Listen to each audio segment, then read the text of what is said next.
In this video, I will guide you on how to get a refund on Walmart app. First, launch open the Walmart app on your device. Now tap on the account icon at the bottom right corner of your screen. Once you get here, find the purchase history and tap on the view all option. Now tap on the specific order containing the item you want a refund for. Then scroll down and tap on start a return.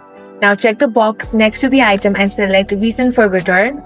Now you will have to choose your refund method.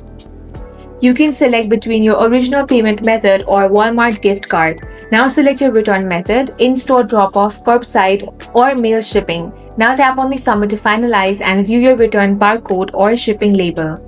Once approved, the time it takes for money to appear depends on how you choose to receive it. Walmart gift card is available within 1 hour of store scanning your item or the app approving a grocery issue.